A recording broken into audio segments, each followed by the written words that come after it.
سورۃ البقرہ کی آیت نمبر 144۔ الحمدللہ وکفی وسلام علی عبادہ الذین اصطفی، خصوصا علی سید الرسل وخاتم الانبیاء وعلى آلہ واصحابہ الاتقیاء۔ اما بعد فاعوذ باللہ من الشیطان الرجیم، بسم اللہ الرحمن الرحیم۔ قد نرى تقلب وجهك في السماء فلنولينك قبلة ترضاها فول وجهك شطر المسجد الحرام وحيث ما كنتم فولوا وجوهكم شطره وإن الذين أوتوا الكتاب ليعلمون أنه الحق من ربهم وما الله بغافل عما يعملون۔ قد نرى تقلب وجهك في السماء، یقیناً ہم نے دیکھا آپ کے چہرے مبارک کو بار بار اٹھتے ہوئے آسمانوں کی جانب۔ فَلَنُوَلِّيَنَّكَ قِبْلَةً تَرْضَاهَا، سو ہم بدل رہے ہیں اس قبلے کو جس کو آپ پسند کرتے ہیں۔ فَوَلِّ وَجْهَكَ شَطْرَ الْمَسْجِدِ الْحَرَامِ، پس پھیر لیجئے اپنے چہرے کو مسجد حرام کی سمت میں۔ وَحَيْثُ مَا كُنْتُمْ، اور تم لوگ بھی اے مومنو جہاں کہیں بھی ہو، فَوَلُّوا وُجُوهَكُمْ شَطْرَهُ، تو پھیر لو اپنے چہروں کو اسی کی جانب۔ وَإِنَّ الَّذِينَ أُوتُوا الْكِتَابَ، اور بے شک وہ لوگ جن کو کتاب دی گئی، يَعْلَمُونَ لَيَعْلَمُونَ أَنَّهُ الْحَقُّ مِنْ رَبِّهِمْ، یقیناً وہ جانتے ہیں کہ بے شک یہی حق ہے ان کے پروردگار کی جانب سے۔ وَمَا اللَّهُ بِغَافِلٍ عَمَّا يَعْمَلُونَ، اور اللہ رب العالمین غافل نہیں ہے ان حرکتوں سے جو یہ کر رہے ہیں۔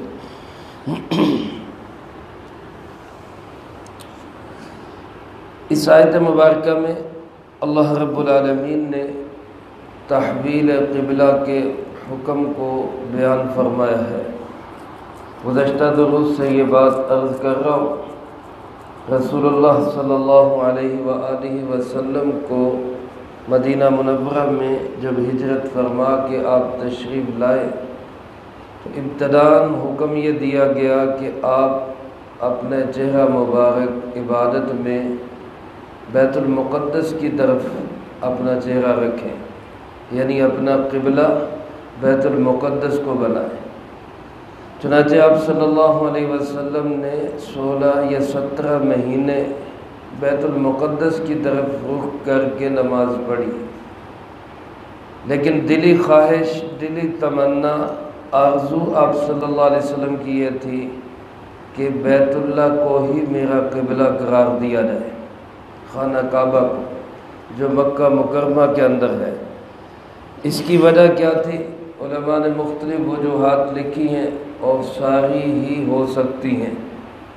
بڑی وجہ تو یہ کہ بیت اللہ ہی ہے جس کو حضرت سیدنا ابراہیم خلیل اللہ علیہ السلام اور آپ کے جد امجد حضرت سیدنا اسماعیل علیہ السلام نے خود بنایا تھا، اور پھر ان دونوں مقدس ہستیوں کا قبلہ بھی بیت اللہ ہی رہا۔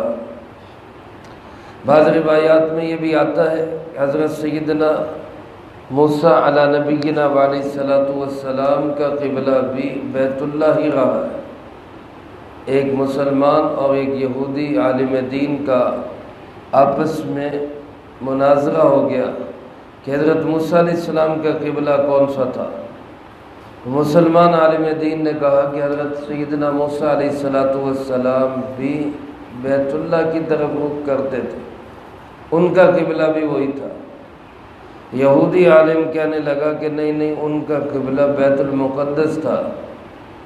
تو مسلمان عالم دین نے کہا کہ ہمارا تمہارا فیصلہ کرے گی وہ مسجد جس کو حضرت صالح علیہ السلام نے بنایا تھا۔ بیت المقدس کی جو چٹان ہے اس سے ذرا نیچے چٹان پر ہی وہ مسجد موجود ہے جس میں حضرت سیدنا صالح علیہ السلام اللہ کی عبادت کیا کرتے تھے، کہ جس طرف اس مسجد کا رخ ہوگا اس کا مطلب ہے کہ سابقہ انبیاء علیہ السلام کا قبلہ بھی وہی تھا۔ چنانچہ جب اس مسجد کو دیکھا گیا تو اس کا رخ بھی بیت اللہ کی طرف تھا۔ اس لیے جناب محمد کریم صلی اللہ علیہ وسلم کی شدید تمنا یہ تھی، چونکہ انبیاء سابقین علیہ السلام کا قبلہ بھی بیت اللہ رہا ہے تو میرا قبلہ بھی وہی بیت اللہ بنایا جائے۔ اور دوسری خواہش اس لیے بھی تھی کہ آپ کے قبیلے کا، قریش کا، عرب والوں کا قبلہ وہ بیت اللہ ہی تھا، خاندانی قبلہ وہی چلا آ رہا تھا اور مرکز بھی توحید کا وہی تھا۔ اس لیے بھی آپ صلی اللہ علیہ وسلم کی تمنا یہی تھی کہ میرا قبلہ بھی بیت اللہ کو ہی رکھا جائے۔ اور ایک تیسری وجہ علماء نے یہ لکھی کہ بیت المقدس کو قبلہ بنانے کے اندر حکمت یہ تھی کہ یہودی کو تھوڑا سا قریب ہو جائے، کہ بھئی جس طرف وہ رخ کرتے ہیں چلو مسلمانوں نے بھی ادھر کر لیا، تھوڑی سی کوئی ان کے اندر لچک پیدا ہو جائے اور وہ ایمان کی طرف آ جائے۔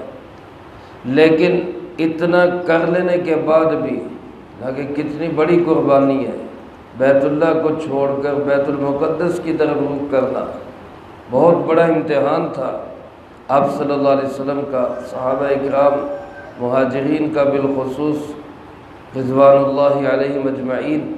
لیکن اللہ کے حکم پر ایک بال برابر بھی کسی نے نہیں کہا جی ایسا کیوں کرے۔ ادھر جن کے لیے کیا گیا تھا وہ ایسے ٹیڑے کے ٹیڑے نکلے کہ اس کے باوجود بھی آپ صلی اللہ علیہ وسلم پہ ایمان نہیں لائے، بلکہ سازشوں میں ہی لگے رہے۔ اور یہ ایک حقیقت ہے کہ جاہل کو سمجھانا آسان ہوتا ہے، پڑھے لکھے گمراہ کو سیدھی راستے میں لانا مشکل ہوتا ہے۔ عرب کے لوگ جاہل تھے، بے شک وہ بھی گمراہ تھے، لیکن ان کو سمجھانا ان کی بنسبت یہودی جو اپنے آپ کو پڑھے لکھے کہتے تھے اور پڑھے لکھے ہو کے گمراہ تھے، ان کی بنسبت ان کو سمجھانا آسان تھا۔ اس لیے بھی آپ صلی اللہ علیہ وسلم کی دلی تمنا اور آرزو یہی تھی کہ میرا قبلہ بیت اللہ کو ہی بنایا جائے۔ تو اس کے لیے، اور اللہ کے نبی جو ہوتے ہیں علیہ السلام، کوئی بھی اللہ کے نبی وہ کسی بھی چیز کی تمنا، آرزو، خواہش کرتے ہی اس وقت ہے جب اللہ رب العالمین کی طرف سے اس کی اجازت ملتی ہے۔ اور جب اجازت ملتی ہے تو اس کا مطلب یہ ہوتا ہے کہ اللہ پاک نے یہ تمنا، یہ آرزو اپنے نبی کی پوری کرنی ہے، اس لیے اللہ پاک اس کی اجازت دیتے ہیں۔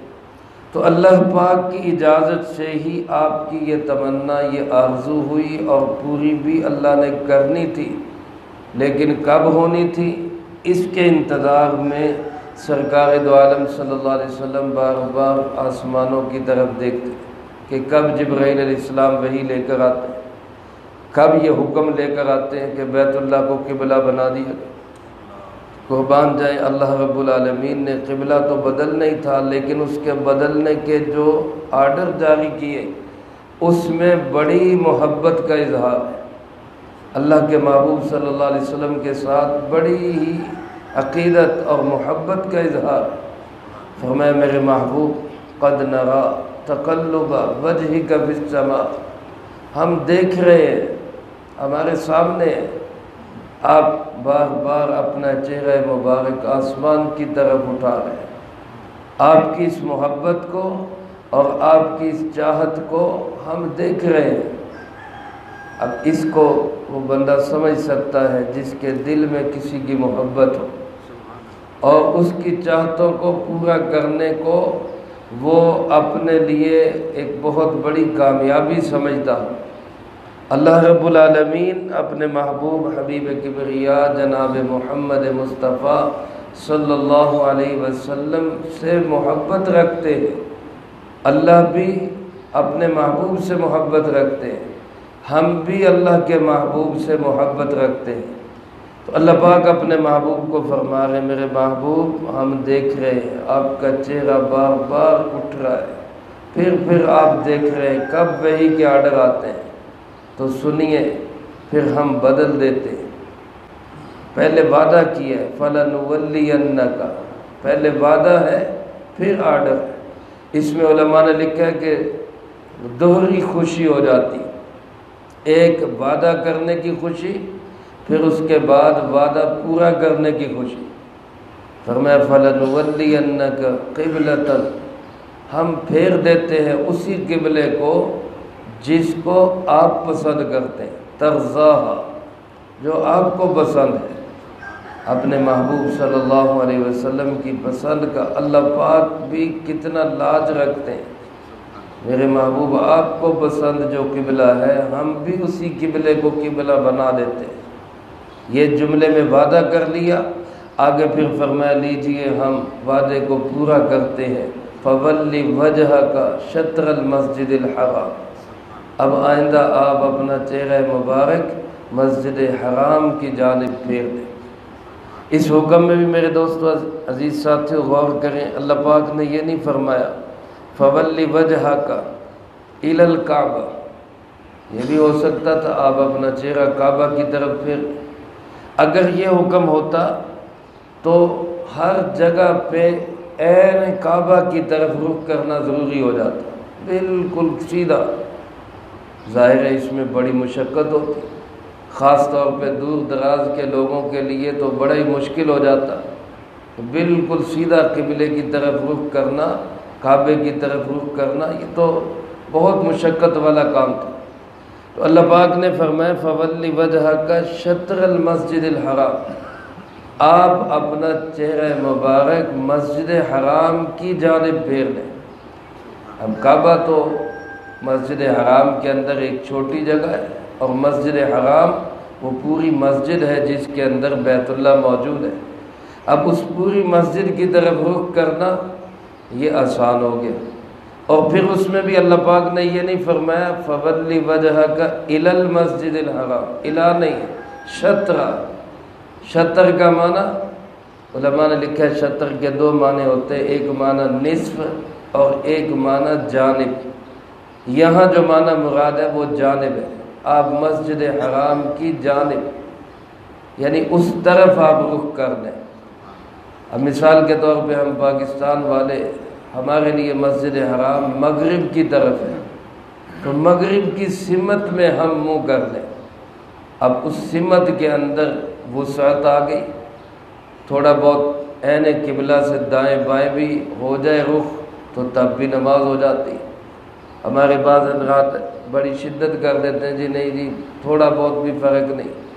علماء نے لکھا ہے کہ 45 ڈگری تک بھی اگر انسان کا رخ تھوڑا سا دائیں بائیں ہو جائے تو تب بھی نماز ہو جاتی۔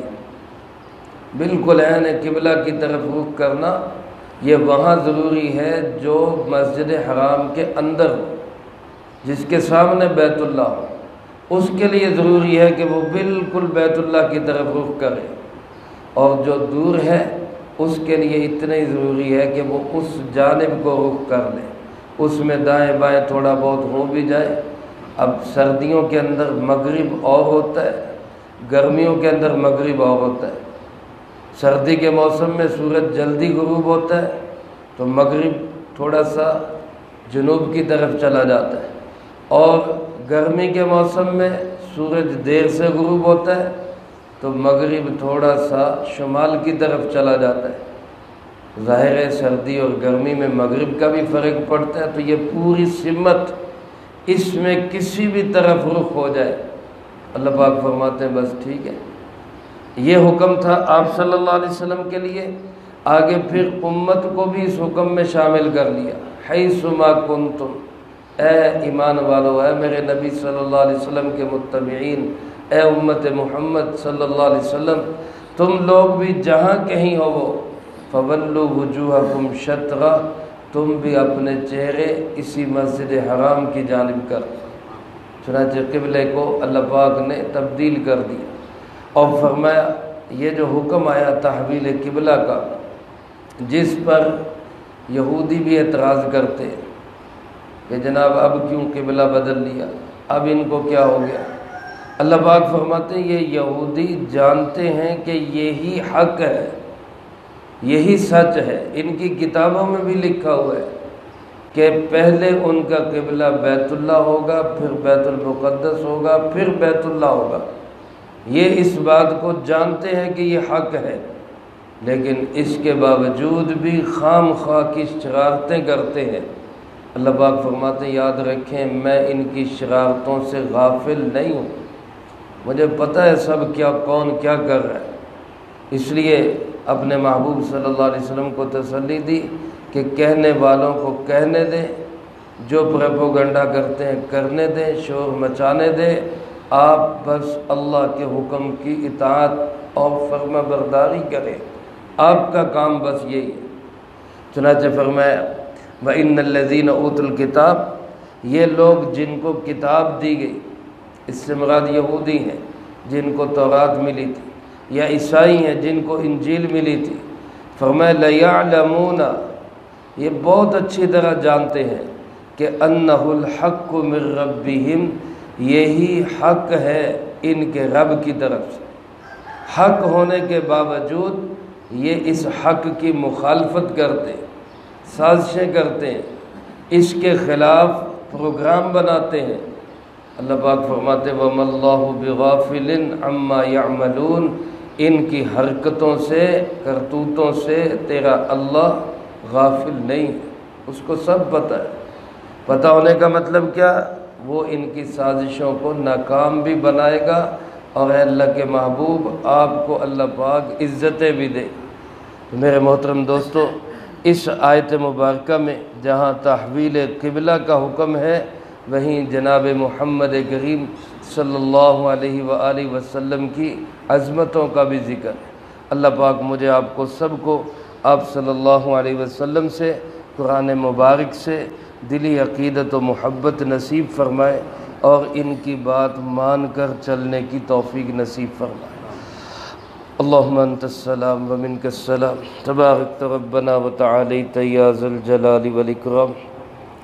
اللہم اعنا علی ذکرک وشکرک وحسن عبادتک، اللہم احسن عاقبتنا فی الامور کلہا واجرنا من خزی الدنیا وعذاب الآخرہ، اللہم واقیتا کواقیت الولید، اللہم استر عوراتنا وآمن روعاتنا، اللہم انا نجعلک فی نحورہم ونعوذ بک من شرورہم، اللہم اکفنا بحلالک عن حرامک وأغننا بفضلك عمن سواك، اللهم اكفنا كل مهم من حيث شئت ومن أين شئت، رب اغفر وارحم وأنت خير الراحمين، رب ارحمهما كما ربياني صغيرا، اللهم ربنا هب لنا من أزواجنا وذرياتنا قرة أعين واجعلنا للمتقين إماما۔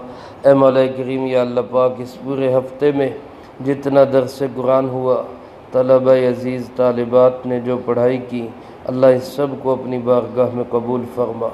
اے اللہ پاک ان تمام احباب کے جو نیک اعمال ہیں، نوافل ہیں، صدقہ خیرات ہے، تلاوت ہے، ذکر و اذکار ہے، اللہ سب اعمال کو اپنی بارگاہ میں قبول فرما۔ اے مولا کریم ان تمام مقبول اعمال کا اجر و ثواب ہمارے پیارے آقا جناب محمد کریم خاتم النبیین صلی اللہ علیہ وآلہ وسلم کو پہنچا۔ آپ علیہ السلام کو ہم سب کی طرف سے بہترین جزائے خیر نصیب فرما۔ آپ کے توسل سے تمام انبیاء، تمام صحابہ، تمام اہل بیت، ازواج مطہرات، بنات اطہار، نبی پاک صلی اللہ علیہ وسلم کی امت کے وہ تمام لوگ جو اس دنیا سے جا چکے، جو موجود ہیں، جو قیامت تک آئیں گے، اللہ سب کو اس کا اجر و ثواب نصیب فرما۔ بالخصوص آج یکم محرم الحرام حضرت سیدنا عمر فاروق رضی اللہ تعالیٰ عنہ کی شہادت کا دن ہے، اور حضرت عمر رضی اللہ تعالیٰ عنہ نے سینکڑوں نہیں ہزاروں مساجد میں قرآن کریم کے درس شروع کروائے۔ اللہ حضرت عمر رضی اللہ تعالیٰ عنہ کو اس کا پورا اجر و ثواب نصیب فرما۔ اسی طرح آنے والے دنوں میں خاندان نبوت، آل بیت، اہل بیت، سید الشہداء حضرت سیدنا حسین ابن علی رضی اللہ تعالیٰ عنہ کی اپنے خاندان کے ساتھ شہادتوں کے دن ہیں۔ اللہ شہداء کربلا کو اس کا اجر و ثواب نصیب فرما۔ یا اللہ پاک جتنے میرے بھائی بزرگ بچے تشریف فرما ہیں یا جو سن رہے ہیں، اللہ پاک ان کے عزیز و اقارب کو، رشتہ دار، دوست احباب، اساتذہ، مشائخ، والدین کو اللہ اس کا اجر و ثواب نصیب فرما۔ تمام مرحومین کی قبور کو جنت کا باغ بنا، سب کے درجات کو بلند فرما، سیئات کو حسنات سے تبدیل فرما، کروٹ کروٹ چین سکون اطمینان نصیب فرما، اگلی تمام منزلیں سب کے لیے آسان فرما۔ مولا کریم ہم میں سے ہر ایک کو اپنے اپنے وقت پہ اچھی موت نصیب فرما، بری موت اور اس کے اسباب سے بھی اللہ ہماری حفاظت فرما، عزت کی زندگی، شہادت کی موت نصیب فرما، اسلام والی زندگی، ایمان والی موت نصیب فرما۔ اے مولا کریم جتنے میرے بھائی بزرگ بچے تشریف فرما ہے یا جو اس کو سن رہے ہیں، اللہ جس کے دل میں جو حاجت، جو تمنا، جو آرزو، اللہ سب کی جائز نیک تمناؤں کو اپنی رحمت سے پورا فرما۔ اے اللہ کوئی بیمار ہے تو اس کو تندرستی اور صحت عطا فرما، کوئی پریشان حال ہے تو اس کی پریشانیوں کو دور فرما، کوئی مقروض ہے اللہ اس کو قرضوں کے بوجھ سے رہائی نصیب فرما، کوئی بے اولاد ہے تو اللہ اس کو نیک صالح اولاد نصیب فرما۔ اللہ ہماری اولادوں کو نیک و فرما بردار بنا، اللہ ہماری اولادوں کو ہماری آنکھوں کی ٹھنڈک بنا۔ اے مولا کریم یا اللہ پاک ہماری اولادوں کو ہمارے لیے بہترین صدقہ جاریہ بنا۔ اللہ ہمیں اپنے والدین کی آنکھوں کی ٹھنڈک بنا، ہمیں اپنے والدین کے لیے صدقہ جاریہ بنا۔ اے اللہ پاک کوئی بے گھر ہے تو اس کو اپنا کشادہ گھر نصیب فرما۔ اے ارحم الراحمین ہماری دنیا بھی اچھی بنا، ہماری آخرت بھی اچھی بنا۔ ربنا تقبل منا انك انت السميع العليم وتب علينا انك انت التواب الرحيم صلى الله على النبي الكريم وعلى آله واصحابه